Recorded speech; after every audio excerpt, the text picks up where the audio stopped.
Ladies and gentlemen, this is the 12th and final round. Right hand, Golovkin steps in and down he goes again. Unbelievable. Mayweather makes him pay.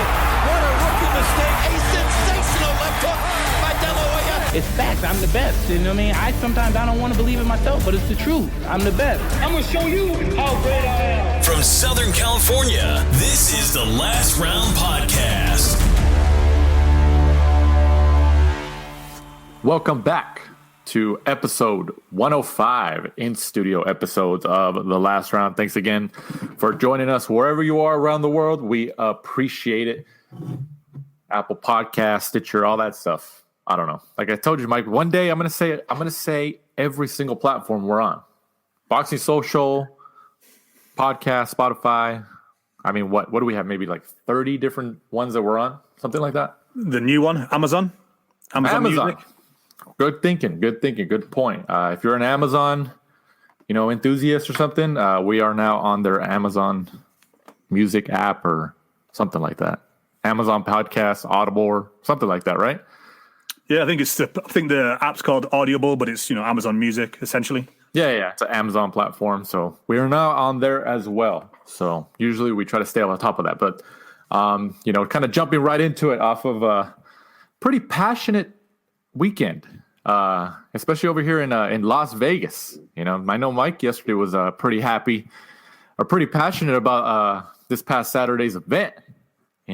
Just about all the outcomes and all the official decisions. Like, it was a pretty wild night. People are so mad, but like, hey, at least we're getting attention. When somebody like Joe Rogan. We were just talking about this right before we came on air. When somebody like who's got a pretty big platform and they're tweeting about boxing, especially a boxing card that's not really like that significant in terms of to casuals, that's a big deal. So hey, that's awesome. Regardless, it might be criticism, but oh well. But like I said, jumping right into it, fight reviews this past Saturday, the 14th of November from the Bubble at the MGM Grand in Las Vegas on regular ESPN over here in the United States. The main event, Terence Crawford improves to 37-0 with the fourth round stoppage over your fellow countryman, Mike. Kell Brook, the special one, and Crawford retains his WBO welterweight world title. First question, Mike, is Kell Brook still the special one? No. Definitely not. I didn't like his body language. Obviously stepping in there, I think most people thought, Terence Crawford was going to win. The only way Kell Brook, could really have won, if he managed to turn back Father Time, come back like he did a few years ago. He got in there on weight, looked good, probably won the first two rounds, maybe the first three rounds. And then as soon as, Terence Crawford kind of slipped it up into another gear, he caught him early on in that round. Had him stumbled against the ropes. I just didn't like his body language. He kind of, turned away, didn't want to obviously get hit again. The referee could have probably have stopped it the first time. He kind of looked a little bit out there. Terence Crawford just came back, and I think everybody says, once Crawford has you hurt, he probably is one of the best finishers out there. Well, when Crawford turned southpaw is when Brook really started having those problems. Because when Crawford was orthodox, Brook was landing. I mean, I think it was Crawford's right eye started to get I think it started kind of have some swelling. Like, it was visible. It was only, the fight was only 4 rounds. So if he was doing that damage to that eye within the first 4 rounds, I mean, that shows you something. He was connecting, he was precise, but when Crawford turned southpaw, that's when you can see Brook couldn't really figure it out. And then he gets caught with that, it was almost like a Triple G-esque jab. What would you call it? Like a straight, hard. I mean, that was pretty much what kind of tumbled him, right? I mean, or was it? Am I wrong? Just like as Kell Brook kind of came forward, he just kind of caught him with a stiff, right hand, obviously from the southpaw stance, right? And that just kind of shook Brook up. And I think Brook afterwards was chatting to Terence Crawford behind the scenes, and he told him, he's like, it's just your timing. He's like, I just didn't see that coming. I don't know whether he was trying to play down the amount of power he had, but he was kind of emphasizing how good Crawford's timing was. Right. So it's Crawford, Kell Brook was kind of very honest. He said, he's like, I've never been dropped like that before in sparring and in professional fights. So it just shows, how good Terence Crawford is. And I think everybody now just wants him to go on there and face the bigger and better names. The two best people probably on his resume at 147 have to be the two Brits, I would say, Kell Brook and Amir Khan, both probably over the hill. But, in terms of resume, they're still on there. In terms of names or in terms of competition? Just in terms of names, I think they're both kind of over the hill. I think, Amir Khan seemed to take the easy way out because he knew it was kind of slowly going downhill for him and he was probably going to get knocked out. Kell Brook, Crawford took him to school, really. Just as soon as he decided to up it, he got him out of there, even though Kell Brook, I can't remember the exact statistic, but he was, substantially connecting with Crawford more than anybody else. I think it was something like 36% of the punches he was throwing was connecting with Crawford, which was... Yeah, he was landing on him. I mean, I mentioned... Yeah, I think it was like 16% higher than the average in most of Crawford other fights. So, he kind of had... solved that puzzle in the first couple of rounds. But like everybody says, I think Crawford is kind of like Lomachenko when he kind of slowly works you out. And then as he did, as soon as the fourth round came, he just slipped it up into fourth or fifth gear and, took him out of there. No, you're right. You're right. And like you mentioned, Kell Brook was landing at a higher than average percentage against Crawford than, prior opponents of Crawford. Because I remember when they showed the first set of CompuBox stats, I think Brook had landed, I think 15 more punches or something like that, like overall for that round. And I was like, oh, wow. Or it might have been the first two rounds. I don't know when they showed it. But, I mean, like, if Brook had never had these issues with both of his eye sockets against Triple G, Errol Spence, he never had to have like surgery. I think they said it. He has like metal in there or something like that. Am I wrong? Right. I believe so. Yeah, he has metal on the sides. Right. Where the bone is.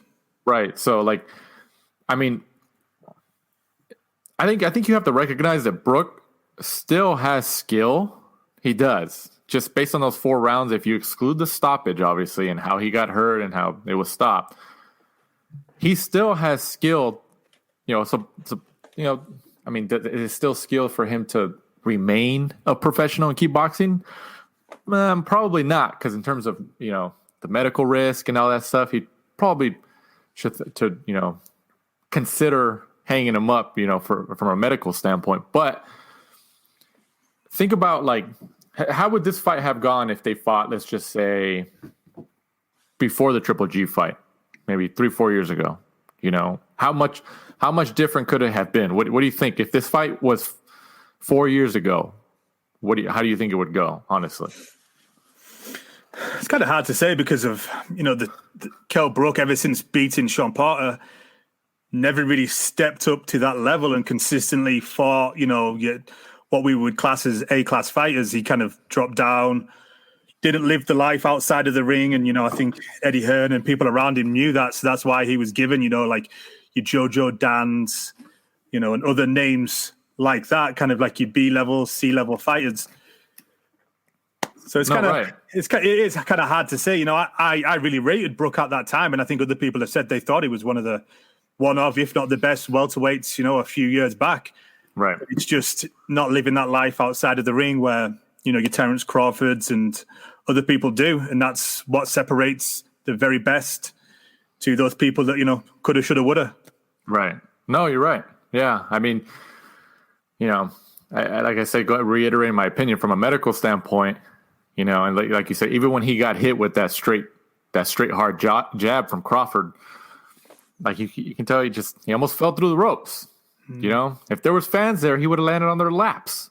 And then right after that, like Crawford just jumps on him, like you said, he's one of the best finishers in the game, if not the best finisher. I mean, you could just see it in Brook's eyes, like in his body language, like you said, he just he's not the same. Like, he can't take that punishment. And when you're trying to fight at that level with those type of guys, those marquee names, that marquee talent, that's all you're going to face.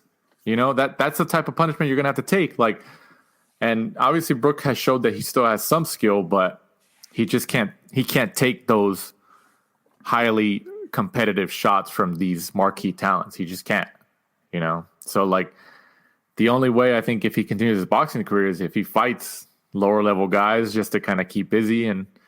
But I mean, he from protecting like his injuries that he's had in the past, especially his face, his eye sockets, he needs to stay away from, the Crawfords again, the Porters, the Danny Garcias, all those high marquee names, but before we kind of dive into like Crawford and what his situation is now going forward and, contract wise and everything, is a fight of the century going to happen now since Brook lost? Are we going to get, Mike, and you tell me, Amir Khan versus Kell Brook? Tell me. I think if Kell Brook wants to carry on fighting and get, like at the last 1 or 2 paydays, I think the Amir Khan fight is the only fight that really makes sense. I'm sure that if they stick it on pay-per-view, it'll probably still attract, viewers, because that's just unfortunately what the boxing fans are like. As much as we trash, certain pay-per-views, we always end up paying it because there's nothing else to do on a weekend. We end up paying it and we'll probably watch it. And, touching on, like we said, it kind of, the body language looked like, Kell didn't really like being hit anymore, whether that's just something, mentally because of the fact of the big injuries he had against, Triple G and Errol Spence. Luckily, fighting Khan's not the biggest puncher. Right. It's more of kind of referee stoppages from, consistent blows than Khan really having that one punch knockout power. Right. There's just genuine spite between them. So the build-up would be good. And I'm sure it would be a good payday for Amir and for Kell if they actually want to settle it. If not, it depends on, does Kell want to drop down to stuff like British level? People have always talked about Kell Brook fighting Liam Smith because of the sparring sessions they had. I think it was when Kell was training for the Triple G fight. I believe him and Liam Smith had some, pay-per-view worthy sparring is what everybody says.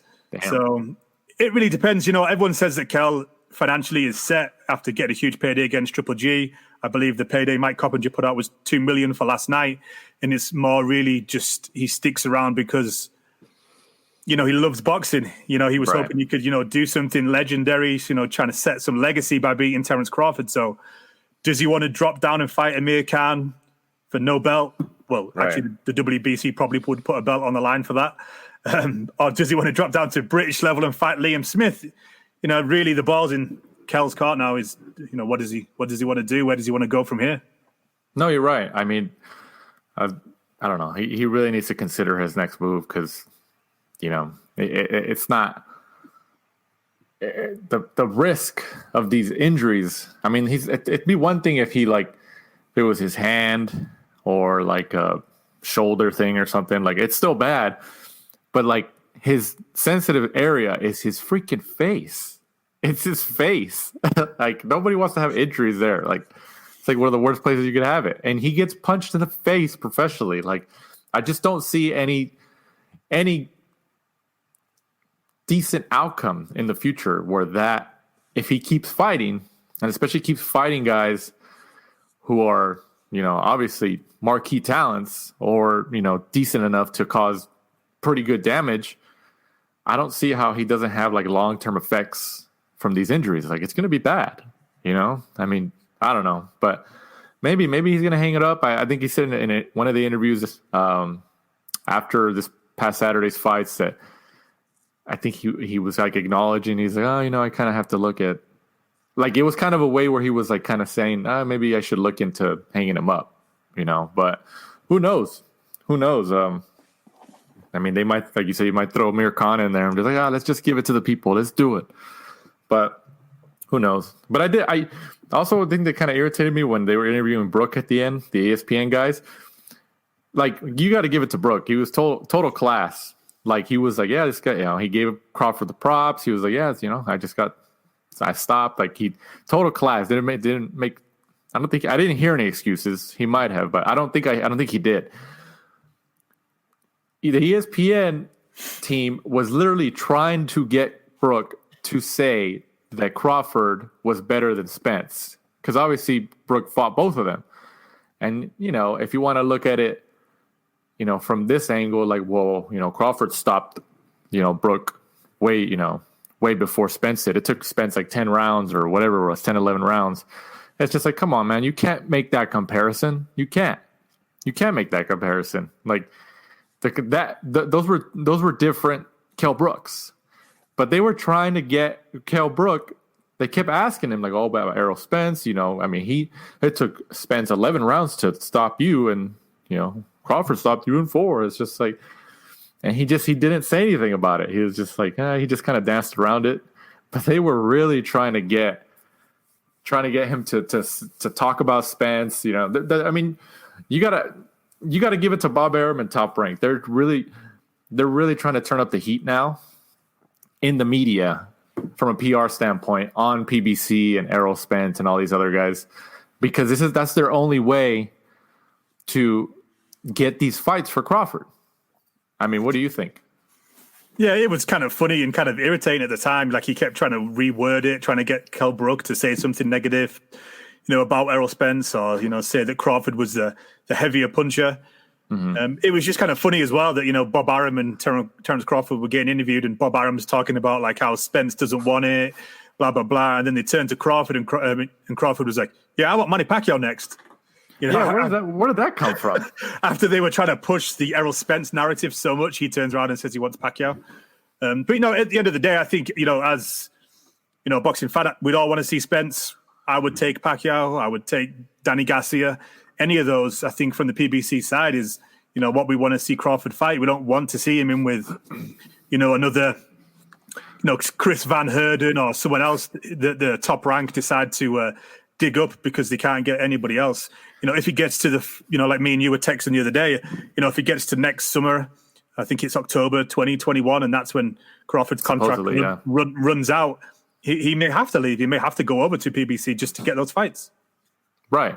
I mean, I think even if his contract runs out and they offer him an extension, which obviously they're going to try if it comes to that point, he shouldn't be signing any long-term contracts with, especially with Top Rank, because, I mean, if he's like, okay, I'm going to sign with you guys for 2 fights, or it's a 1-fight deal or something like that. I mean, he's already made a ton of money. Like, it's not like he needs the money. But if he signs another long-term deal with them, like, that, I mean, what is that going to tell you? Like, I think Steve Kim tweeted, and he made a pretty good point. He was just like, I think it's a mutual parting of ways would probably be the best course of action for both parties, because, Crawford needs to fight these guys for his legacy. Like, people know that he's good, but he's about to be 35. He's going to be 35 next year. He's going to be 35 years old. The problem I think you have is when you see him in interviews, he genuinely seems to not care about, the names on his resume. He seems to think, I did enough at 140. I've got a belt at 147, pretty much, like Bomac and everybody else that's in that kind of, Bomac and Terence Crawford stable, Steve Nelson, Jamel Herring, all the up-and-coming guys that Crawford has, they're all with Top Rank. Right. So I do wonder whether that's kind of come into play. And Crawford's going to, being, a guy that's come up from the streets and stuff like that, I think, like respect and loyalty is something, kind of big to him. And is he going to side with Top Rank in the fact that Top Rank kind of made him who he is? I don't see him. I could be wrong. I mean, if they were talking about, he said he wanted Pacquiao, and then I think Bob Arum or even Crawford had said that there was a deal in place before COVID, supposedly. I mean, there was never anything official reported for that. That's just them saying that. Like, we know how top rank is, how Bob Arum is. He kind of just says things. Yeah. Like, just like, oh yeah, well, I'm trying, or I made an offer, blah, blah, blah. Like, okay, He's the definition of a promoter. He really is. But he mentions like that they're going to try to make the Manny Pacquiao fight. That Pacquiao's guarantee was already there. That wasn't an issue. It was 23 million, I think. $23 million. Like, it's wild. That wasn't an issue. Like that they had to go to like Saudi Arabia because that's where that's where the money's at. You know, supposedly that was like, and it's funny that Bob Arum was saying like he was just like, yeah, he's like everything was already in place, and then the health minister of Saudi Arabia or that area said, hey, you know, we should hold off because I don't know if we're going to be able to have it with fans because everything is going on, and so like they kind of put a stop to it. But it's just like, you know, was any of that reported? Like I never saw any reputable reporting about like, hey, Pacquiao and Crawford are in advanced talks or this and that. Like, you know, like. It was all Bob Arum. And the UFC's been in Saudi Arabia the whole of the summer. Right. Yeah. That's what I thought too. I was just like, what? I was like, why wouldn't I was just you would think something would leak, but maybe not. But I don't know. I don't see a Pacquiao fight. I think like I said, like they're just putting media pressure, PR pressure on the PBC fighters, Pacquiao, Spence, all those guys, the Heyman stable, if you will. They're trying to put media pressure on them by saying like, oh, they don't want to fight Terence. I mean, like Bob Arum, he says it in interviews. He said it last night when he was standing there next to Terence Crawford. He was like, Spence doesn't want to fight Terence because he knows that Terence will beat him. You know, pretty much calling him like, oh, you're a chicken, like because you don't want to fight my guy because you know, like pretty much trying to shame them into fighting him.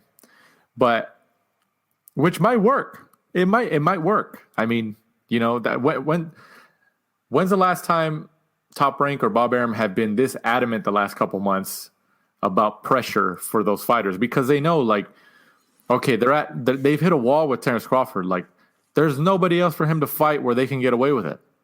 Who else could they fight? I mean, realistically, let's just say you are Bob Arum, Mike. Let's play a hypothetical here.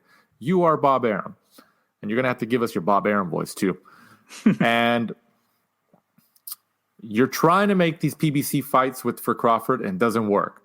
Realistically, who could you put Crawford in if you still have to keep him busy if he doesn't get any of these other marquee names? The problem is they're all tied up with, you know, the PBC. You're looking at people like Jesse Vargas, Jose Cita Lopez. That's two people that aren't with the PBC. I don't know, because that whole division is really kind of tied up with those guys, and obviously the British people have been he's already taken out Amir Khan, obviously fought Kell Brook, Mo Hooker, maybe Regis Prograis is out now with the PBC as well. They're kind of really stuck, and I think, like we touched on, I think the fact that they come into the last 11 months or so of Crawford's contract, right, I think is the reason Bob Arum is now putting the pressure on the PBC to make those fights. But because now it's kind of well known that Crawford's contract's coming to an end, is the PBC going to say, well, no, we'll wait and we'll sign him? That's exactly what they're going to do. They know, like, you know, everything's already out in the open that his contract is supposedly up, and now that there's pressure or something, I don't know. Who knows if this is even all whatever the hell's going on? You know, only certain intimate parties know. But you're right. If Heyman is a smart enough guy, which obviously he is, that's exactly what he's going to do. He's like, why am I going to give him a chance? This is how he's going to look at it. Why am I going to put one of my guys, Spence, you know, Porter, especially Spence with 2 titles, why am I going to put him in there against Crawford, share a piece of the financial pie with Top Rank, and risk my guy losing and them taking the belts, and then he resigns a long-term deal with Top Rank, and then they have the titles, and then they're in power? Why wouldn't I just wait for Crawford's contract to expire, and then I sign him? How do you think it looks on Crawford if he does sign? If he sits there and says, you know what, loyalty and stuff like that means a lot to me. Top Rank made me. I get along with ESPN. Bomac has a good position with ESPN. You know, he's always playing table tennis with like Mikey Williams. Gets along really well with Ponce, the female announcer. Christine Puncher. Yeah, they all, you know, he gets along really well with all those guys. You can see behind the scenes, kind of Top Rank are a very big family. And what happens if he's just like, you know what, it's better the devil, you know. You know, I'm loved here. I'm the number one guy here. I'm the big fish in the small pond. Why do I need to go to PBC? See, that'd be like that. Then you definitely know that he doesn't care about his legacy. Like I, for one, at this point, if he retired today, he's not a Hall of Famer. He's not. I don't think he's a Hall of Famer. You need the names on your resume. You need it. He's 37-0. He has a talent. Nobody disagrees that he doesn't have talent. Crawford is a great fighter, but like you need the names on your resume. You need the names on your resume, like you do. You need to fight those people. Like, and you're going to get criticized. And if he resigns with ESPN or Top Rank, like you said, like the devil you know, and he takes this criticism, he keeps fighting these low-level guys because obviously the PBC guys are just box him out for the rest of his career, then he has no place to whine and complain about the criticism, about his legacy, about his resume. Like, from that point forward.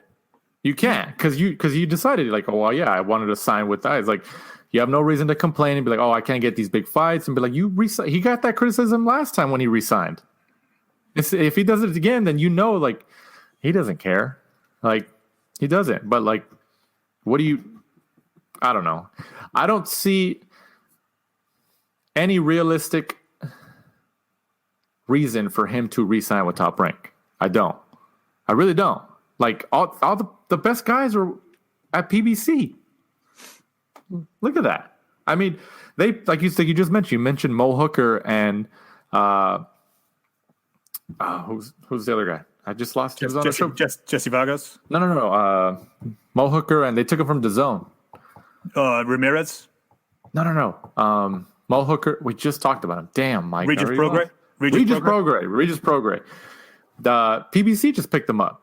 Regis Prograis and Mo Hooker, and they're pretty much welterweights. You know, they've already said they're going to fight at welterweight, or they're right there on the cusp or something like that. Like, because I mean, they all see it. Like, that's where all the action's at.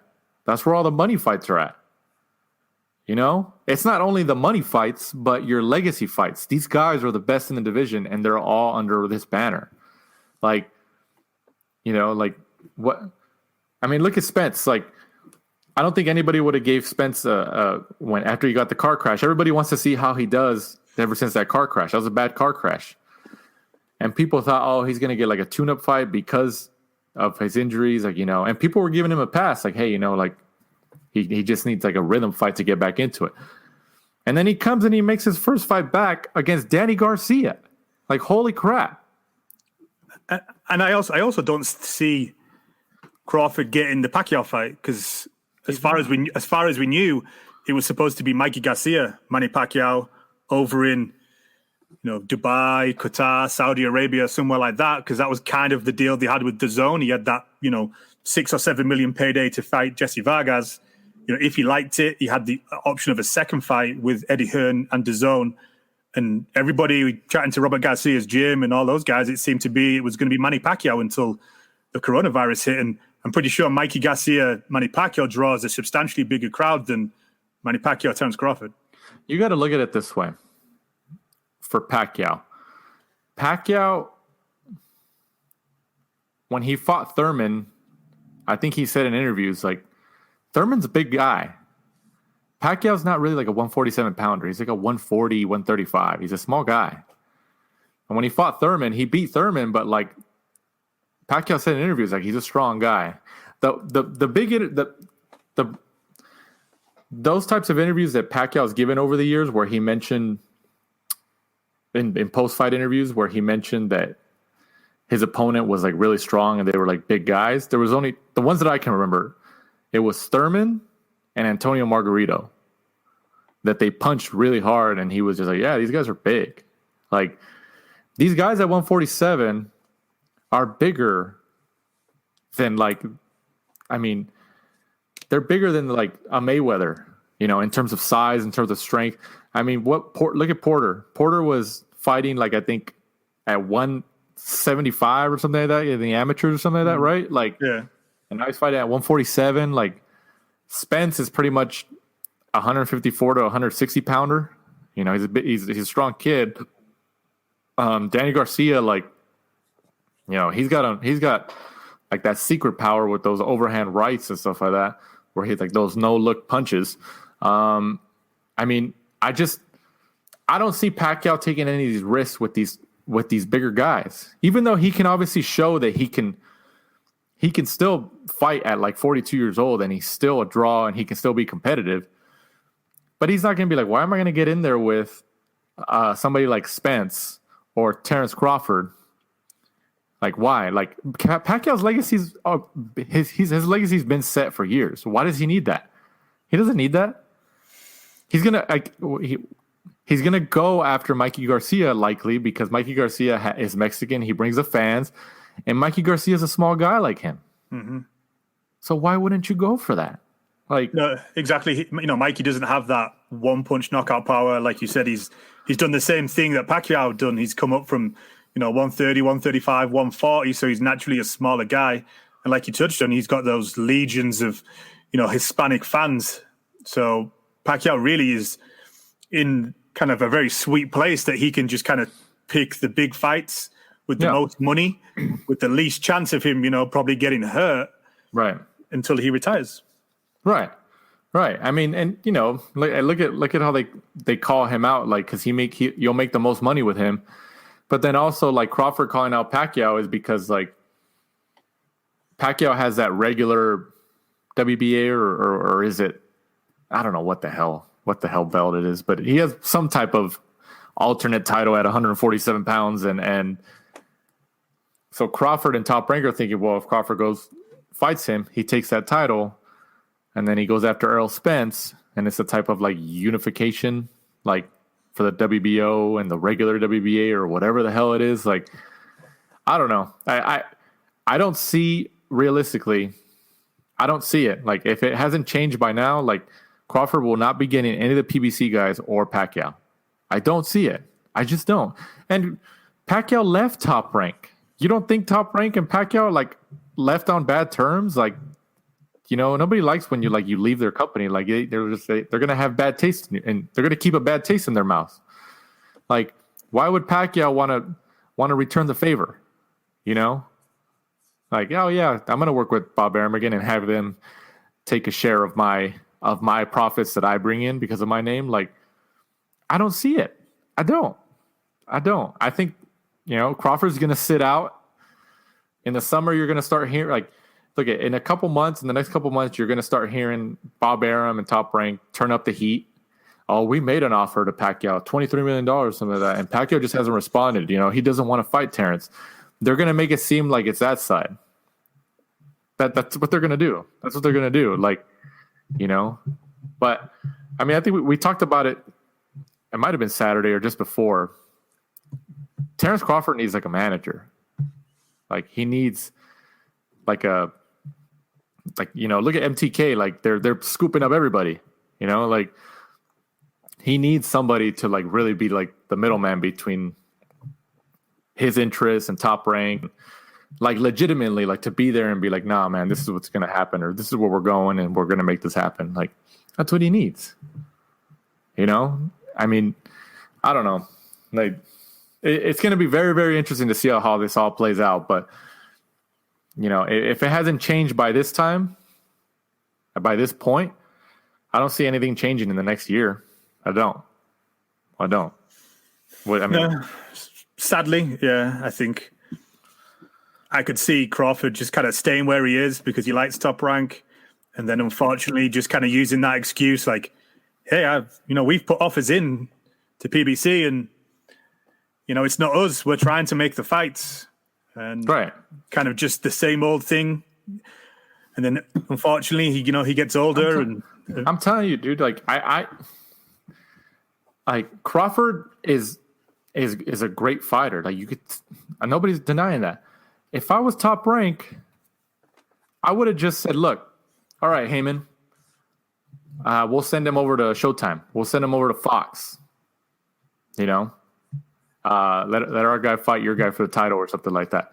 Like, Crawford's one of those guys that you should have that much confidence in to let that guy go over there and take their belts and bring them back to ESPN. Like, imagine that. Imagine people would be like, holy crap. He went over there and like Jose Ramirez, he went to DAZN. Eddie Hearn put up the money. He went to DAZN for a unification matchup with Mo Hooker, and he beat Mo Hooker, and he brought the titles back. That's what they should have done with Crawford. But I mean, I get it. There's like broadcasting rights, and ESPN probably didn't want to let it happen and whatever. But I mean, honestly, that's what you had to do. Like the risk versus reward. And Crawford's talents are that great that I would have total confidence. Let him go over there because he has a great chance of winning. A great chance of winning and bringing those belts back and keeping them on ESPN. But I don't know, man. We'll see how it all plays out. But, Top Rank and all them, they're trying to speak everything into existence with Pacquiao, Spence. Let's see how it all pans out, man. Maybe Canelo just left his own and Golden Boy. Is Crawford next? Who knows? Crawford could be next in the next year or so. Moving on, the co-main event. This was definitely your favorite fight of the night, Mike. Joshua Franco and Andrew Moloney in their rematch. Fight to a no decision after Franco's right eye closed shut. He couldn't see out of it. It was like he had no eye. All right, Mike. I'm going to give you the floor because I know you're very passionate about this. So let us know what you think about this. In my humble opinion, I thought it was the jab. I thought he kind of caught him with more of the thumb, and maybe the stitching or whatever around the area was kind of what made it look like it swelled up as, quickly and as fat as it did. Then obviously after, Moloney saw that, he just went to town on that, kept jabbing at it, making it bigger, obviously thinking that, he was going to get the stoppage, later down the line. Obviously, the end of the second round, they decided, his eye wasn't good enough to continue. He was going to go to the new VAR system, the new video system that they had, and took 26 minutes to look at a 3-minute round, and then, in my opinion, still got it wrong. I just thought it was silly, the fact that they've got two 60, 70, 80-year-old guys trying to, work this new contraption that they have for the video playback when, most guys of that age can't even work their cell phones. So right. I understood that. In an interview afterwards, I think it was with Kevin Naioli, he got Bob Bennett, who's the head of the Nevada Athletic Commission, and the way that he emphasized it was that the only way they were going to overturn the referee's decision, who had called it a headbutt, was that if they had 100% video evidence which showed it wasn't a headbutt, and because they weren't 100% convinced it was that punch, was the reason that they just went with the referee and went with the no decision.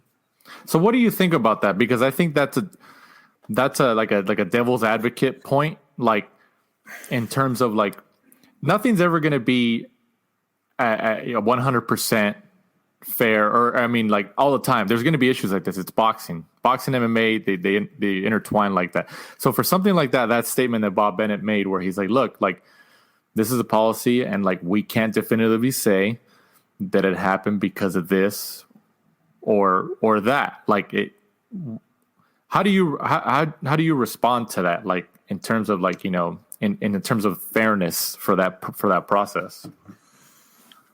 I understand that. Obviously, if you're going to overturn a decision, you want to be 100% correct because you're obviously going against what the referee said during the fight. But I thought they took long enough in, the 26, 27 minutes that they took to hopefully get to the right decision. And even though there's a couple of, I think maybe 2 incidences that they suspect the headbutt happened, to me, it looked more of some infighting and, his head was kind of on his his shoulder area, around that. I didn't think there was anything that kind of looked like a huge headbutt that would have, caused the eye to swell up like that. And normally you get kind of a headbutt, and then in slow motion you'd get like blood dripping from it. Where this seemed more of a punch because there was swelling, but there was no cut. Normally when you hit, head to head, it opens up, and then as soon as they pull away, there's blood dripping down, blah blah blah. So it's hard to say. No, you're right. I mean, when I was watching the ESPN broadcast, they were like focusing a lot, and the commentary team was like, "Oh, it was from the jabs," and I was just like, "Man, I think that's right." And then obviously boxing Twitter's puts their opinion, and majority of the people were like, "Oh, this was corrupt." They were pissed off at that how it ended. And then like some people started posting like videos and clips and pictures of like, well, there was a headbutt right here, and like I started seeing it, and there was one instance where, and people are saying it was like the opposite eye, but like it looked like it would look like it was the closed eye side. I watched it like 10 times. I was like, but there was one instance I think where Franco's coming in, I think with like a right hand or something, and then like he's kind of bent over a little bit, and then Moloney kind of like squats and then comes in with like the side, I think, of his left side of his head or something, and he does hit his facial area. So when I saw that clip, I was like, oh shit. I was like, well, could this? But I was trying to figure out was this before? Because you couldn't really see his eye from that angle, so I couldn't tell if it was like swollen or not. But like, I mean, I think what made it really worse is that they, like you said, they took so long.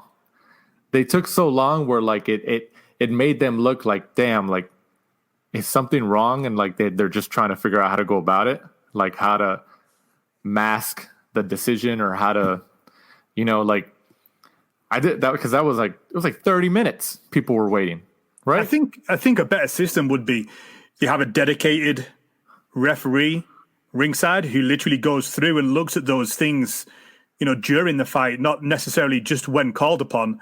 If there's something that the referee, because the referee calls it, the referee will go and say like, hey, that injury is a headbutt. That injury is, due to whatever. So people know on the side, I think it would be good if they did that. And I didn't like the way that they had to keep calling back to ESPN. Hey, replay this section.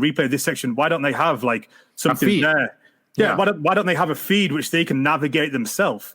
Yeah, that was weird. Instead of calling back to ESPN, hey, can you put it back to the 1 minute in the first round or the second minute in the first round? They should be able to rewind and fast forward it themselves. Have somebody that's trained there, and that's their job. And they can, either show the referee or the ARA referee, and they can navigate it themselves and come to some kind of conclusion instead of taking that long, because it was just a bit of a stain again on boxing that it took nearly 30 minutes. They had to wait for the main event. We also had to wait 30 minutes, 45 minutes for the college football to finish. It was just a bit of a shit show. It gave us something to talk about on the podcast. But, of course. It was kind of just, a bit of a shit show altogether. What recent fight did they use instant replay? And within like 30, 40 seconds, like they figured it out and they switched it and they kept going. It was like very, very quick and accurate. Top Rank, it was right. It was a top Pedraza and somebody else where they called it they either called it a slip and it was a knockdown, or they called it a knockdown and it was a slip, and it was something like that. Pedraza against somebody. Right. And like I remember when that happened, people were like, "Oh my God, this is great!" It was quick, accurate, and they kept the action moving. Yeah. And then right here, when they went to the replay, I was just like, oh, okay, they'll figure it out in like 2 minutes. That's what I thought, because that's the first thing I remembered. I was like, well, they did instant replay last time, and it was pretty quick. So I was just like, they should be able to figure it out pretty fast. And then 1 minute goes by, 2 minutes, 5 minutes, 10 minutes, 15. I'm like, oh no, what are they trying to figure out?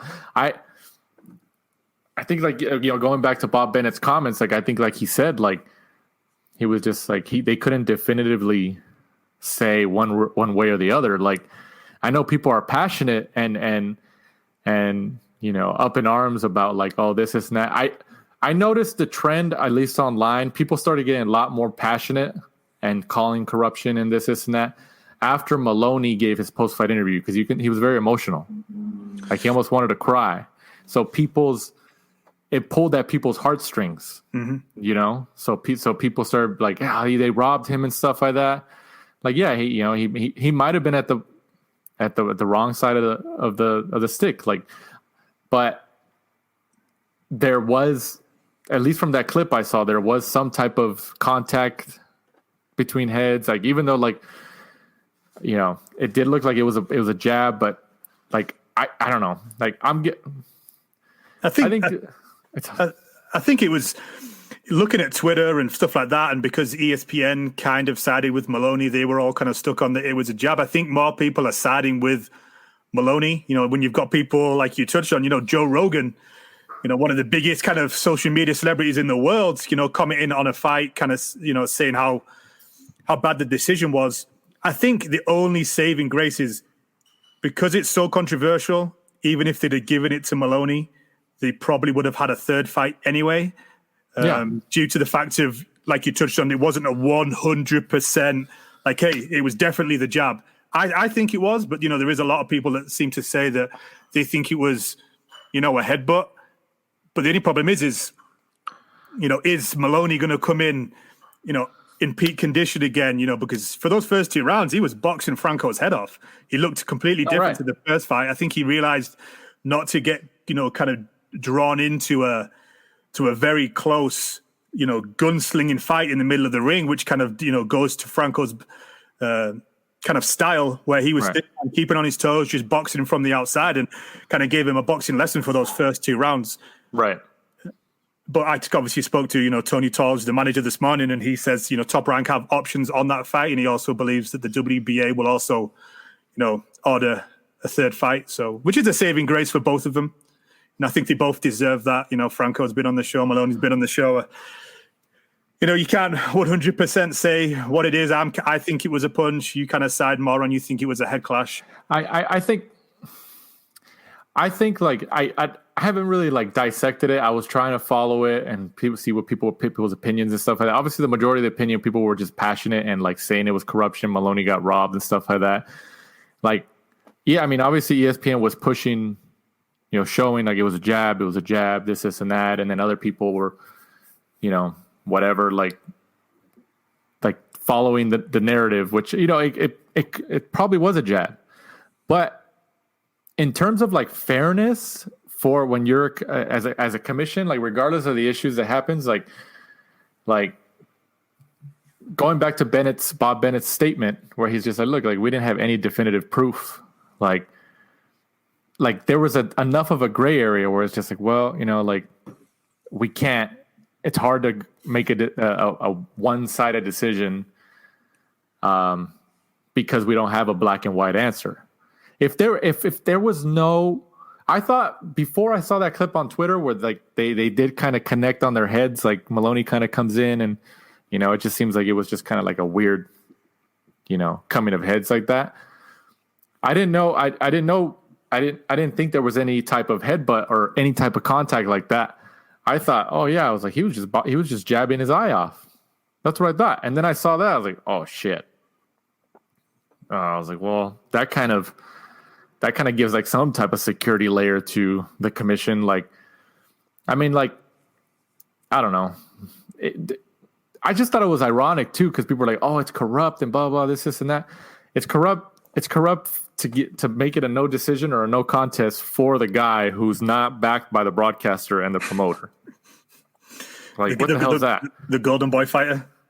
Yeah. I thought, like normally we see, I mean, we've seen enough fights and we're going to see more fights. Normally we see where the A-side fighter, whoever is fighting for that main promoter, will get the decision or will get, the benefit of the doubt, What do you think on what Bob Arum said with the interview? I think it was with Sean Zittel from Fight Hype about, complaining about the decision and then saying, let's get the fuck out of let's get the fuck out of Las Vegas. Obviously, that doesn't mean anything. Bob says a lot of things. You think we'll still see all of the fights based in Vegas since Top Rank's based in Vegas? That doesn't mean anything. People who take Bob Arum seriously on things like, what was that quote he said back in the day? Like, oh, yesterday I was lying, today I'm telling the truth. Yeah. So like he knows he's a lawyer, and he's been in the promoting business, the boxing promotion business for most of his life. I mean, that has nothing to do with it. Like, I remember, he was when like a year or two ago, some YouTube reporters or some of that boxing channels were asking him his opinion on like politics. I think at that time, Donald Trump was tweeting about boxing or something. I don't know. And Bob Arum was like saying, Donald Trump sucks, whatever, this and that. He's gonna do whatever. And then like sometime later, they asked him again, and then he said, he's like, oh, I don't want Bernie Sanders. He's like, Bernie Sanders is gonna mess up our country. He's like, I'd vote for Trump over Bernie Sanders. And people were like, what the hell? What? I remember that. Like the guy says all this shit. He's all over the place. He's like, it's wild, but he knows the system. He knows how to play the system. He knows what he's doing. He knows what he's doing. He wouldn't have been as successful as he's been in this game if he doesn't know what he's doing. He knows that people see what he says, and he's just like, yeah, sometimes I talk out of my ass. He knows that. But he's got a multi-million-dollar company, and arguably, especially as you're raising your profile and they give you opportunities on big platforms, Top Rank is arguably probably the best one in terms of that. It's funny because Eddie Hearn gets a lot of slack for, maybe saying one thing and doing something else, where, Bob Arum's probably the worst for that. Yeah. But Bob Arum's, it's like, what did Eddie Hearn tell us when he was on the show last year in Phoenix? Is that when he came in onto the scene, people were like, "Oh yeah, Eddie Hearn, take it to Frank Warren and blah blah blah." And then when he started taking over and really gained a major piece of the pie, people started like slagging him off and going after him, like, "Oh, you suck, Eddie. You're bad for the sport." Like, I think for Bob Arum is like that crazy grandpa, that crazy uncle you have, and he's been around for so long that people are just like, yeah, you know what? Like, I respect the guy just because like he kind of knows the business, he knows what's going on, and his quotes are so crazy and like they're so entertaining to an extent that people are just like, oh, there goes Bob Arum again. It's just like people give him a pass in a way, So and Eddie Hearn is like that, like he's still that young guy who he's still one of the main promoters in the world, but like, he's not there yet. So, it's just Bob Arum's just got that crazy grandpa complexion. So people are just like, there goes Bob Arum again. Well, Eddie Hearn is just like, he's a tall guy, 6'5", whatever. And like, wears all these suits and stuff like that. And, comes out with a book, a memoir or whatever the hell. Like, so people are like, forget this guy. Like, so it's just, people are just hating. That's what it is. But whatever, it's cool. It is what it is. But I think, like you said, like, there's going to be a third fight. Even if it was after the fact, I think, is it 4 or 5 rounds where it goes to the scorecards? Is it 4 or 5? 4? Yeah.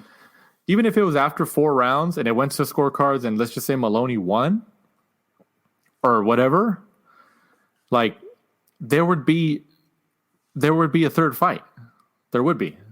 Like, there's going to be a third fight. There's no way. It's not like they have too many options at that weight class. That's his second trilogy. Oh, yeah, Franco? Because he was with Negrete. Yeah. It's crazy, huh? Hey, but it's cool, though. It's good, though, because like it gives you something to do at that weight. Like you said, like we talked about, the weight class. I mean, Chocolatito is probably like the most significant name, right? And I think a lot of those guys are going to kind of be taken up with fighting each other. The top guys at that weight category, your Chocolatito, Estrada, and all those guys are probably going to do a little round robin. So, Moloney and Franco having a third fight. Yes. Right. Yeah.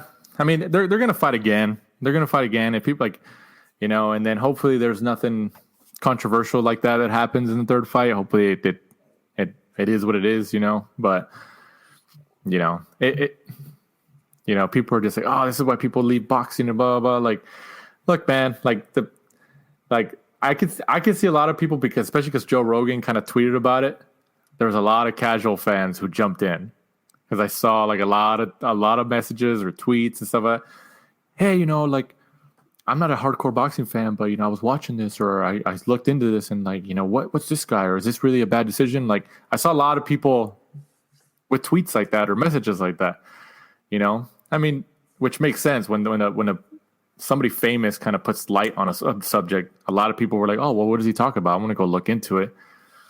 Like, I think you could agree. I think you could agree with me that we've been covering the sport for so long and we've been watching it for so long that like we've seen the worst of what the sport has to offer in terms of decisions, in terms of question marks, in terms of if you want to call it corruption. So that's why like I'm just like I've seen worse than that. If people are all up in arms about that, like what is going to change? What is going to change? Stuff like that is always happening. And like what, and the people are like, oh, I'm going to boycott boxing, or I'm going to do this, or this needs to change. What's really going to change? What's really going to change? Realistic. It's not going to change. That old saying, there's no such thing as bad publicity. How many times is that little clip of the fight with the suspected headbutts? How often is that going to get played? How many eyes are going to see that? Because how many different people retweeted it? You got Joe Rogan retweeting it and stuff like that. And, what was it, 4 or 5 years after it should have been done, the Mayweather-Pacquiao fight, how many people were like, oh, I'm not going to pay for that. It's going to be trash. Biggest pay-per-view of all time. Right. Exactly. So there you go. I don't know.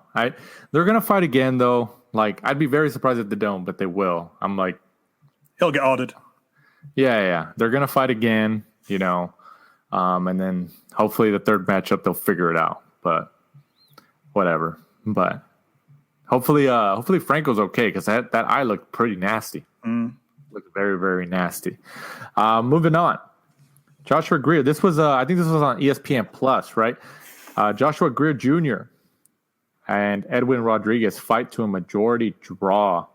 And this was so there was only 3 fights for the whole card? No, I just took on the 3 main ones because I knew we were going to spend a lot of time talking about Crawford and then also the Franco. Okay. So did you catch this one? I didn't catch this one. If you did, what'd you think? Yeah, I thought it was kind of a good fight for Josh Greer to come back after, having the loss against Planner last year. Maybe a little bit too tough because obviously it looked like he kind of changed his style. He changed his hair. He stopped bringing out, the night pillow with him after, taking that loss.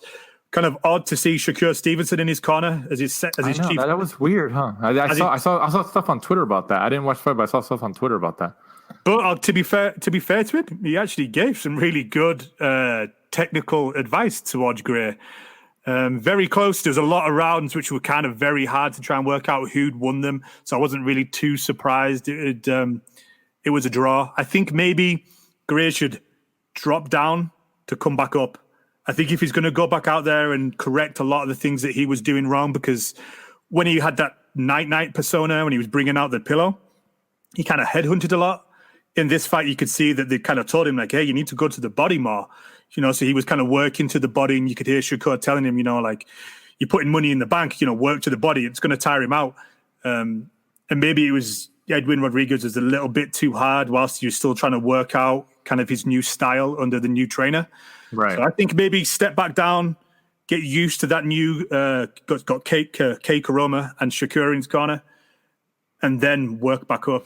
So, yeah, that whole Shakur Stevenson in his corner, I was just like, where the hell did that come from?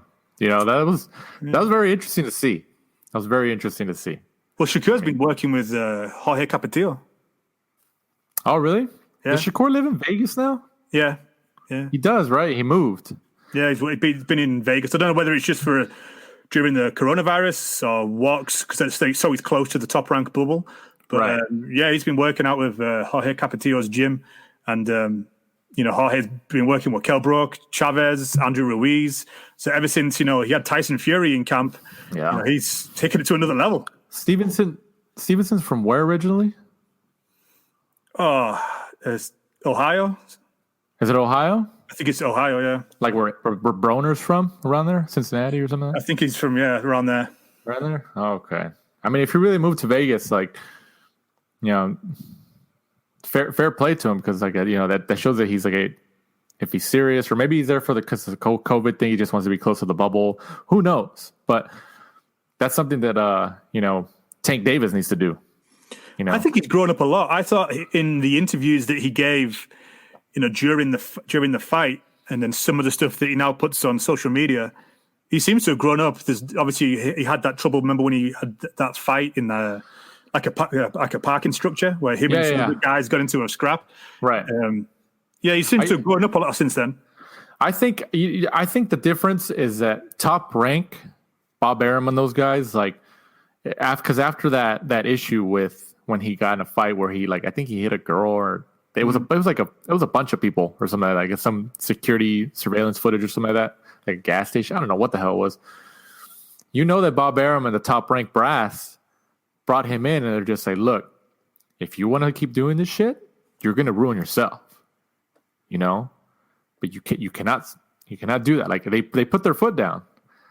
Like, whereas like Tank Davis, who is obviously a great fighter, like, I think that, and you tell me if I'm wrong here in this analogy or not, but do you think that Tank Davis is more like friends with Leonard Ellerbe, Floyd Mayweather, like his team like that, instead of like, yeah, those are my promoters, like these are my management, or these are my people, like, who will guide my career, like, where there's like that, there's no, that particular form of respect isn't there, if you know what I mean. Whereas Shakur Stevenson views Top Rank, Todd DeBuff, Bob Arum, and those guys as like different type of figures, like authority figures and stuff, where he knows, like, okay, I can't disappoint these guys, or I got to do these. These guys are looking out for my career, or something like that. What do you think about that? Yeah, I could see that. You can see on those Showtime All Access that he kind of looks up to Floyd, but unfortunately, Floyd and Leonard Ellerbe can't be there 24/7 with him.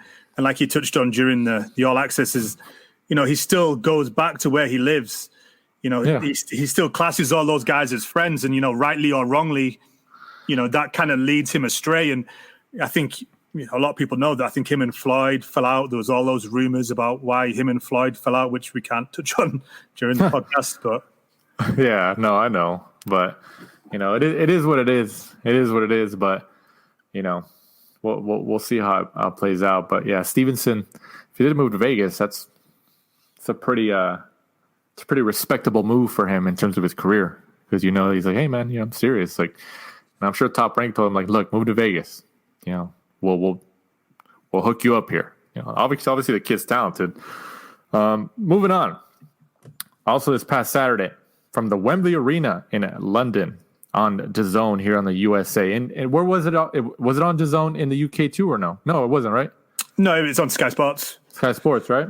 It was freely available on Sky Sports, YouTube. They put this card everywhere. Oh, sweet. Katie Taylor remains undefeated with a 10-round unanimous decision win over Miriam Gutierrez, who suffers the first loss of her career.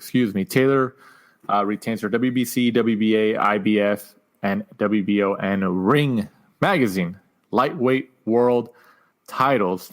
All right, Mike. Katie Taylor, best female fighter in the world today, or what? Yeah. She's the self-anointed GOAT, greatest woman of all time. Whoa. Yeah, Clarissa Shields is going to be pretty mad at you for that, Mike.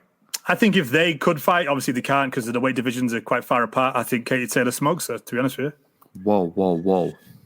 She just seems such more natural boxer. She seems like she has a little bit more pop. She seems, faster, kind of, maybe takes it a little bit more seriously than Clarissa Shields does.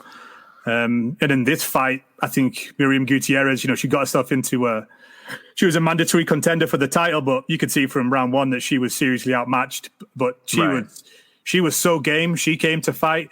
In the round 10 or 11, you thought maybe the referee could have stopped it because she was probably lost every single round. but fair play to her. You know, she saw the final bell. She was very respectful. You know, she helped Katie Taylor put the belts. They kind of held the belts together and took a photograph and stuff like that. She's a big advocate over in Mexico for domestic violence. It was really good. In fact, every single challenger on this card, all really, really game. All came to fight. There was no real kind of like easy knockovers. All really good contenders. So you give Eddie Hearn the credit for putting these matchups together, huh? Yeah, it surprised me. Obviously, I watched it because we watch everything because of the podcast and stuff like that. But, you know, I wasn't expecting too much out of this card and because of there wasn't too many huge names on there. Right. But yeah, I actually really enjoyed it, to be honest with you.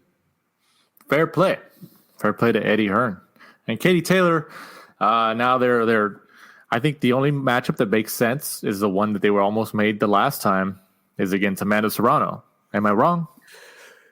Yeah, I think so, because Serrano has power, whereas sometimes I think Katie Taylor, like when she fought Pursoon and sometimes during this fight against Gutierrez, she kind of threw caution to the wind and got tagged quite a lot because I think she kind of realized that she could take, you know, Pursoon's power and she could also take Gutierrez's power.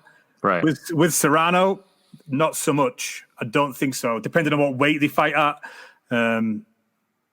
But that's really the only fight to take. And whether Serrano's ducking her or what, I don't know. Obviously, listening to Eddie Hearn and Lou DiBella, you know, the truth's somewhere in the middle. So, you know, right. Yeah. Hopefully we need it because, you know, she's another one who she's kind of completed that division. You're just looking at legacy fights. Right. Yeah. But I think that's the only fight that makes sense for either of them. You know, match them up and kind of see where it goes. Especially if you can get fans in attendance for that fight, like in New York or something like that. Like I feel like you can probably get a good turnout for something like that. You know, like in New York, you've got a lot of obviously, you know, Irish out there, and a lot of she's from Puerto Rico, right? Yeah, and there's a lot of Puerto Ricans in New York. Yeah, so I think New York would be the perfect place. Yeah, I think it could win, or even if it's like a co-main to like another, like a supporting other main event or something like that, like so they can all make more money, you know. But I mean, we'll see. But I think that's the only fight that makes sense for either of them. You know, like they almost made it last time, right? But then there was like money issues, and then they were all talking crap about each other. And then Serrano started talking crap against Lou DiBella. She's like, "Oh, I was never told they contacted this person." She's like, "Lou DiBella, what the hell's going on around here?" And then they started going back and forth. I was like, "What the hell?" They're doing all their negotiations on Twitter. It was wild. It was wild. But moving on, Terry Harper, also on this card, gets the 9th round TKO over Katrina Thanders. I don't know if it's Katharina Thanders, and retains the WBC and IBO super featherweight world titles. What'd you think of Harper's 9th round TKO, Mike? Good stoppage by the referee. You can see that she was, you know, considerably down, probably lost pretty much every single round to Terry Harper. So there was kind of why carry on with the abuse, you know, that she was getting. Terry Harper, I thought it was a good performance from her. She said, well, she put a picture on, actually. She broke her hand, I think, in the 4th round. So after that, she kind of just relied on moving and using her jab. Obviously, you know, styles make fights. And in this fight, she looked a lot better than she did when she, you know, maybe lost to Natasha Jonas. And I think everybody really, I know she's talking about unifying, but really she should have given Natasha Jonas another fight after, you know, people were pretty split about that fight. A lot of people thought Natasha Jonas really should have taken the titles that day. But obviously, you know, Michaela Mayer from Top Rank is making a lot of noise online about fighting Terry Harper. So maybe Terry Harper's, you know, past that fight, or maybe they're going to come round and, you know, have that British title fight after they've chance to unify. Because, you know, Matchroom also signed up Maeva Hamdusij, and they also recently signed Hyan Mi Choi, who I didn't realize actually trains out of India. Oh, what the hell? She trains with Chocolatito's trainer, Caballero. Joel Diaz. Oh, Caballero. Oh, it's not even Joel Diaz anymore. What the hell? That's wild. Yeah, I didn't know that. Just a female Asian champion out of China, trains in India. How crazy, huh? I'm telling you, man, L.A., Southern California area, they show up, man. This is where you get all your... I mean, was it Lee Selby was the one who told us, like, or at least confirmed it, even though we knew it for a while, where he's like, I come out here to train all the time because, like, the sparring and everything, like, you can't get that back home. Yeah. He's like, this is where it's all at. This is where you get the best work. So everybody comes here from the desert to LA to the Inland Empire, wherever, there's reputable trainers and boxing work, if you will, at different areas of Southern California, which is crazy. That's what will show up. That's crazy. Crazy. I was thinking about like somebody from China coming all the way to India. That must be such a dramatic change. That's wild, huh? Just desert, and it's about, 110, 120 degrees, which is about 40-something degrees for the people in the UK. That's wild. Moving on, Rachel Ball gets the 10-round unanimous decision win over Georgelina Guanini. Hope I said that right. This is for the interim WBC Super Bantamweight title. What'd you think about Rachel Ball's unanimous decision win, Mike? People have really split on this on Twitter. Rachel Ball was throwing a lot. It kind of reminded me of the Lee Selby one, where I thought Lee Selby won, but a lot of people were saying that Ferocious Kambosos, his kind of counter-punching was, scoring the more effective punches and, taking down the health bar if we were converting them into, fighting characters on a computer. Rachel Ball threw a lot, missed a lot. I thought Georgelina, threw a lot, kind of countered really, really well with that right hand over the top. You could see she was obviously, very skilled, even though she came in, overweight. I thought the scorecards were favored heavily in Rachel Ball's favor, like far too much. I thought it was a lot closer fight than that. Maybe one I'd have to watch back. I thought maybe Georgelina maybe snuck it, but you could see they were probably going to give it to the home fighter, since they're trying to kind of put her back in line to face Shannon Courtney later down the line, since she seems to be the golden girl of matchroom boxing. I thought it was funny how that Rachel Ball was supposed to fight Ebony Bridges for the WBA. Georgelina Guanini weighed in over the weight, so they took off the WBA title, and then out of nowhere the WBC just put an interim title in there, even though the WBC is not about money. You seem so surprised about that move, Mike. Out of nowhere, because I was like, this is a WBA fight, and then I was like, why the hell is there a WBC belt in there? But I don't know. You seem so surprised about something like that, Mike. Mm-hmm. Good old Mauricio. Like it's never going to happen again, or it's not. Hey, you got to give it to him. We're kind of going sidetrack on the whole WBC thing. Like the guy does, like they get criticized for all these crazy things that they do, belts, new weights, whatever. But he doesn't shy away from the media. He gives interviews and he takes the heat. And people might not like his answers, but he went on Boxing Social, he went on some other outlets and gave interviews about the whole new weight class or whatever. I'm not even going to mention it, but I don't want to mention the name at least. But the guy, he runs to the fire, and he might give answers that obviously people don't like, but he talks to the media even when it's it's about criticism and stuff. It's you got to give him credit for that. It's pretty crazy because people would be like, nobody would kind of blame him if he didn't want to talk about it. No, exactly. Yeah, you have to give him props for, standing up there and taking the questions from the media. And then obviously our buddy over at Boxing Social, he doesn't shy away from the hard questions. Nope, not at all, not at all. Moving on, Jack Cullen gets the 10-round unanimous decision win over John Doherty.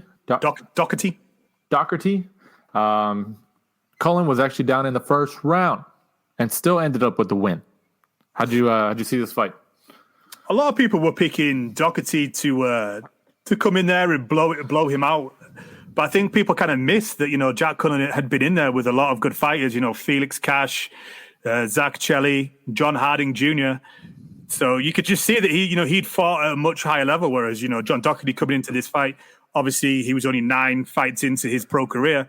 But he'd only fought, I think, 2 people with winning records. And so, you could see that a lot of other people had kind of just got blown out of there, and how much had he learned. Whereas, Jack Cullen had been in there with those more seasoned fighters and was, in my eyes, just a little bit kind of old manned him a bit. You could see early on, John Doherty just kind of ran at him, caught him early on. Some people thought it was kind of a push, but I think he kind of clipped him just as he was going down.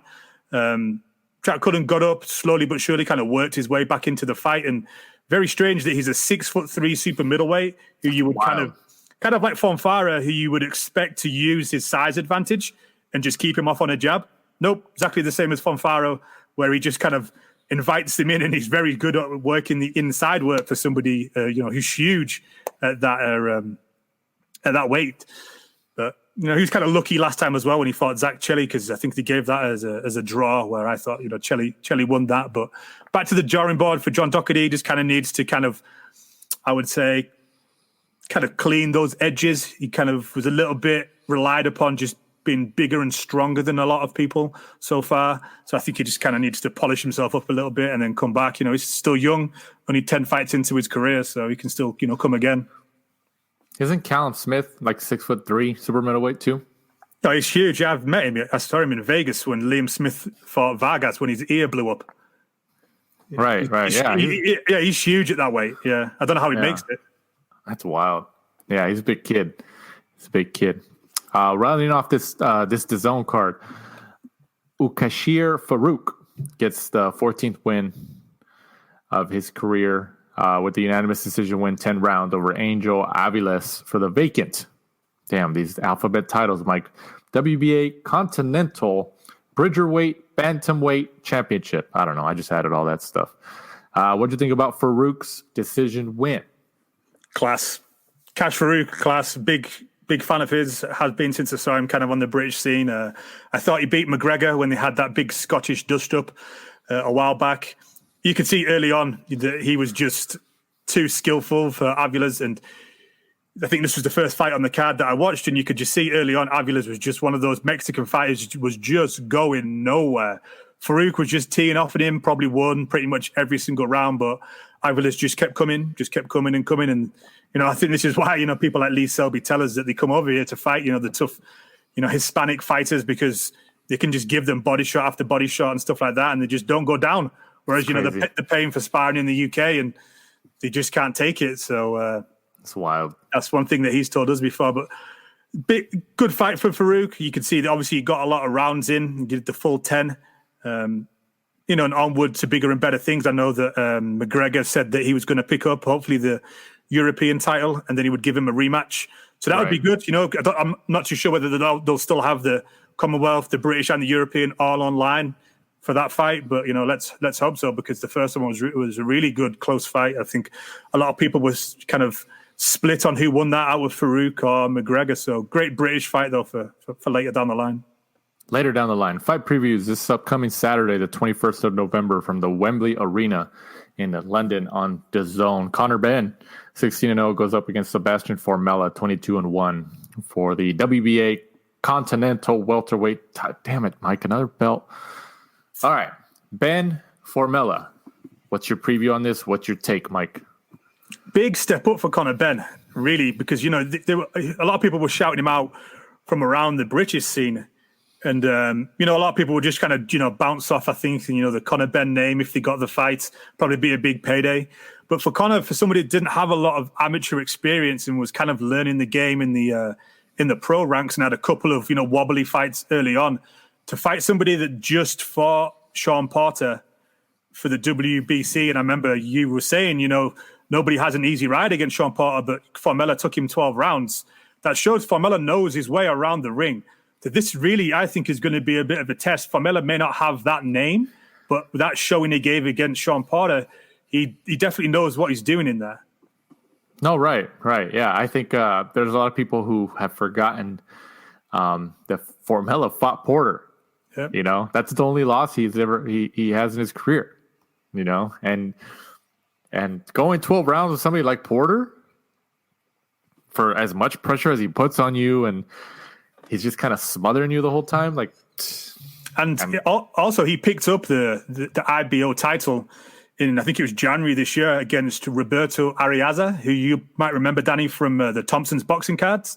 Oh, okay. Yeah. And he was similar style to Conor Benn, because Conor Benn, unless he's kind of, managed to change over the time, he kind of relies a lot on being bigger, stronger, and fitter than his opponents, rather really than having that boxing finesse, because he came to the game so late. Right. And is that going to be enough to face somebody like Formella? Formella is a European fighter, German fighter, so he's not really been in there with a lot of the biggest names, but in the fights that he has done against Roberto Arriaza and Sean Porter, he hasn't done badly. Nope. Yeah, that's definitely an intriguing matchup. Kind of gives you a real measuring stick on these two, especially for Conor Benn. So definitely an intriguing matchup. Also on this card, Fabio Wardley, 9-0, goes up against Richard Larde. Lartey? What do you think about this matchup?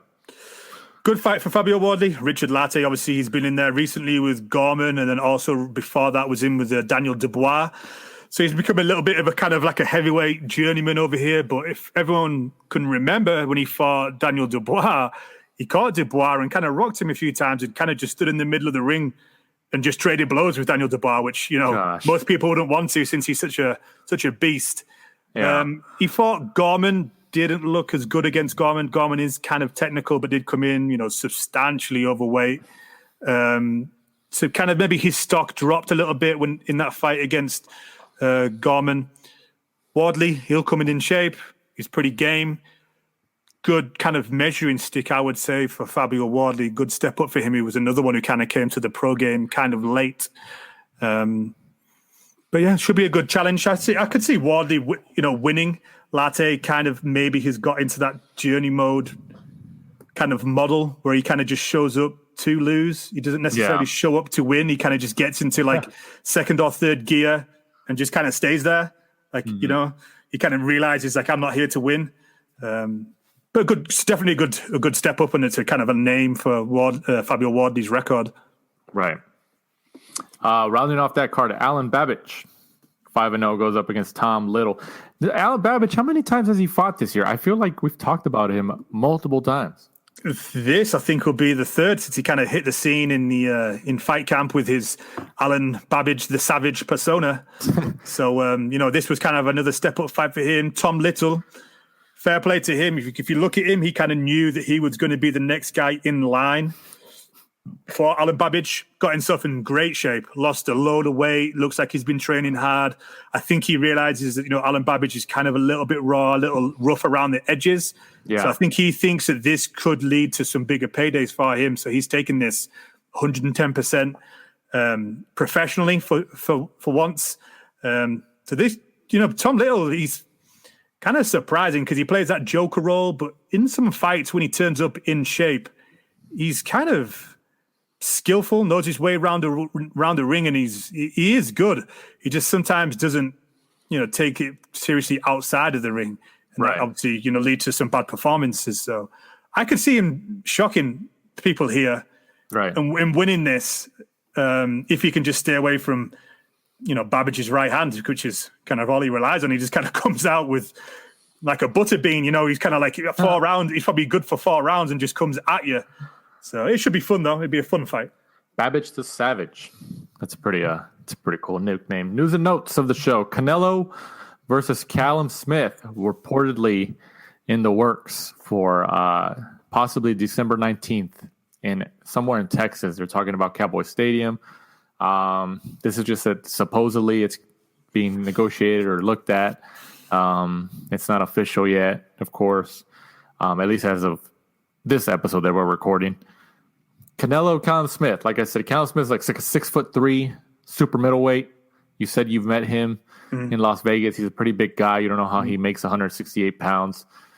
What do you think about this matchup? And you can start wherever you want, but if the Canelo literally goes back to DAZN after he just got out of his contract with Golden Boy and DAZN, how crazy is that? I don't think it's overly crazy because I think we all know that he wants his way out of the Golden Boy contract so he can just really pick and choose the biggest purses for the rest of his career. Right. And I always thought that the Caleb Plant rumor was kind of a little bit off the ball because we knew that obviously, he was supposed to fight a British opponent in Easter, which looked like it was going to be Billy Joe Saunders because DAZN wanted to use that to open up the European British market when DAZN started there. DAZN is scheduled to start, I think the the 5th of December in the UK. Right. So to try and get Callum Smith and Canelo, on the 19th in the first month of DAZN hitting the UK makes sense. So they can throw some money at Canelo, hoping that, that will bring in subscribers. And what bigger fight can you do than, Canelo, Callum Smith? It's a good test, because if you look at it, and Callum Smith has all the physical, advantages. So it is one of those ones where you kind of, if you're a fan, you're like, well, Callum Smith's a lot bigger, got a bigger reach. He's got some world titles. He's undefeated. Perfect name on paper as an opponent for Canelo, and also for DAZN to bring in subscribers. Yeah, and he's got the WBA super middleweight Ring world magazine title and Ring magazine. So there you go. You can't. I don't know how people can go against Canelo not being pound for pound, especially when he's fighting these way bigger guys who are world champions and Ring magazine champions. This guy's he's fighting these guys and he's beating them. So I don't know. I think that's an interesting matchup. I think it's also interesting that Ryan Garcia, Luke Campbell was postponed or whatever because Luke Campbell got COVID. And now supposedly, I'm telling you, I think that was all planned. I don't know. It just seems like it was very convenient. Ryan Garcia trains with Canelo. He trains there in San Diego. They're always around each other. He's already made it known that he wants to fight on his undercard. Eddie says he can't. That was raised in an interview, I think, on Boxing Social, and Eddie was saying that the Ryan Garcia Luke Campbell fight can't go with the Canelo Callum if made, because that's a Golden Boy show, and this would be a Matchroom boxing show.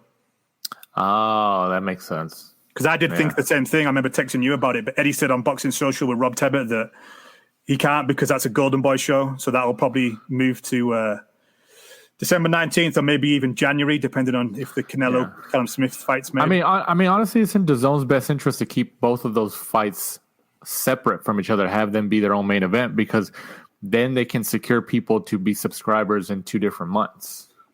Yeah, so, exactly.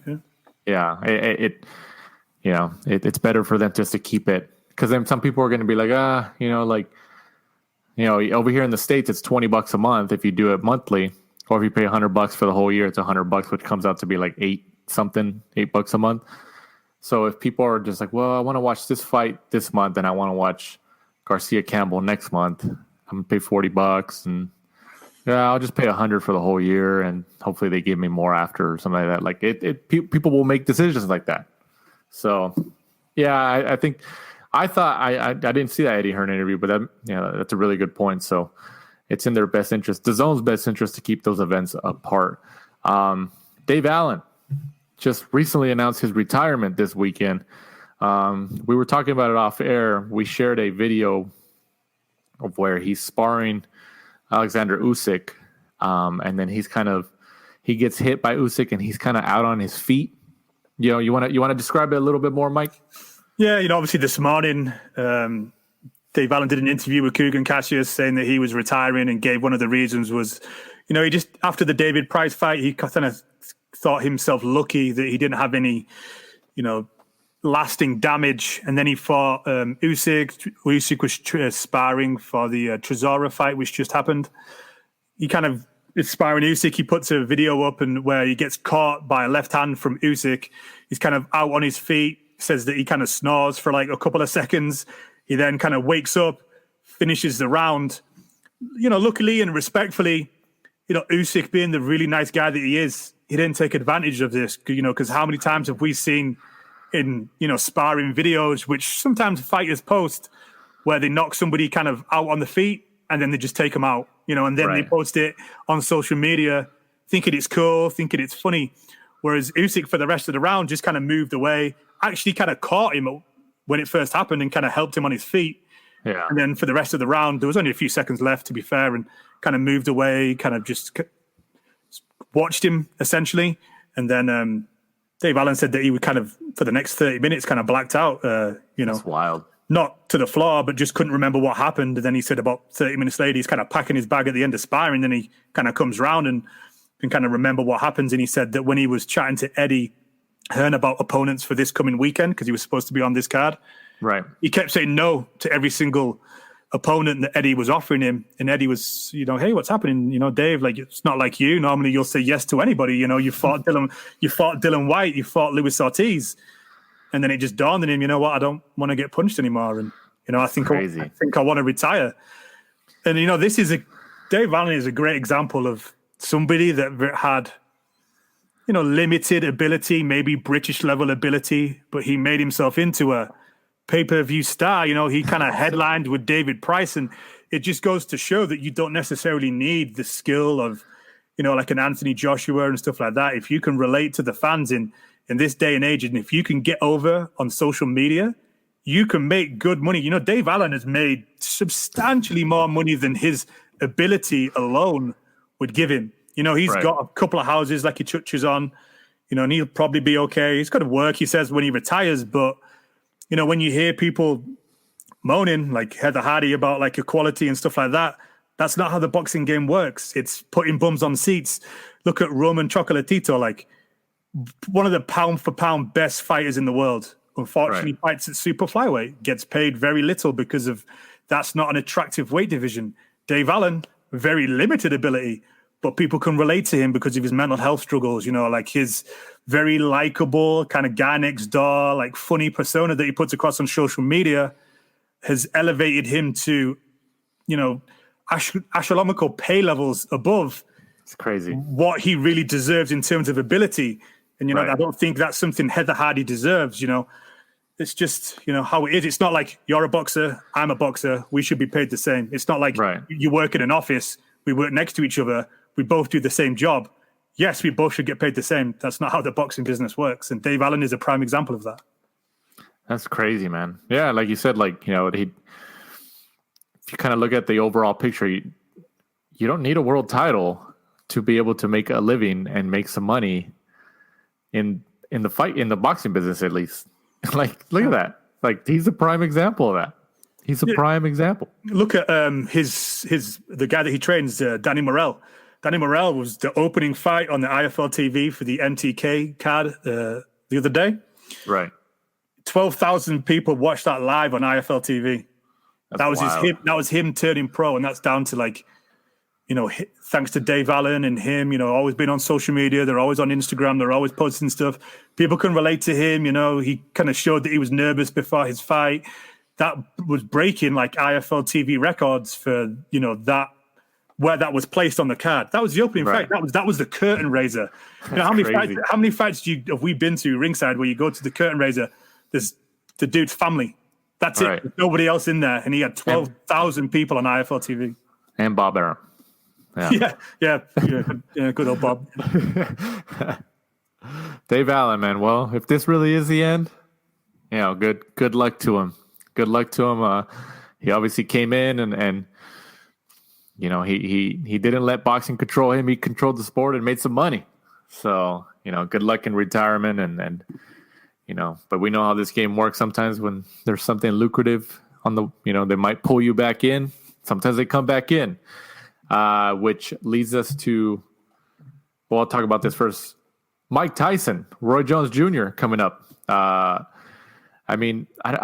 hasn't really been getting that much press. They did a lot of press at the beginning.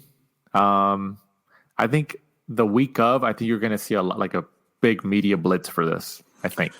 Yeah, obviously next week will obviously be Sunday the 22nd, so that'll be the card that we're previewing. Also, the big fight for that weekend, the big professional fight for that weekend is Daniel Dubois, Joe Joyce. Hopefully a third time of asking. We don't get, a coronavirus or anything like that because that's, just a clash that we've all been waiting for. So, wrap them up in cotton wool, please. Don't let anybody near them for this last final week because we want to see that. Yeah. But whatever. I forgot until we talked about it just before the show started. The Dubois Joe Joyce fight is coming up. That's one of my favorite matchups of this whole year so far. I hope it produces the action that people are expecting and behind the hype and all that stuff. I hope it does. I really hope it does. Do you think it will? I think so, because they both got good chins. From what we've seen so far with Joe Joyce, literally the juggernaut, nickname is perfect. We've seen him hit a few times and he just keeps coming forward like a robot. Daniel Dubois has got caught pretty cleanly by Richard Latte. He seems to have a good chin. So, yeah, I think it's going to take a lot to get these guys down. Yeah, the juggernaut. The juggernaut. That's a crazy nickname. I don't think, maybe I'm wrong, but I don't think there's ever been anybody that ever really had that nickname. At least anybody who's prominent. But the juggernaut, he just doesn't stop. But wrapping up here this week's episode, Mike, before we sign off once again this week, let our people and our listeners and fans know where they can find us. At the Last Round 12 on Instagram and Twitter. And, if you join us next week, we'll be reviewing all the fights we just spoke about and, previewing the Daniel Dubois, Joe Joyce card. And, we'll obviously go over Mike Tyson, Roy Jones Jr. Mike Tyson and Roy Jones Jr. So once again, for my co-host, Michael Shepard, I'm Danny Z. This is The Last Round. Thanks for supporting and listening to the show. Follow us at The Last Round 12 on social media. Rate, review, and subscribe. This is The Last Round Podcast.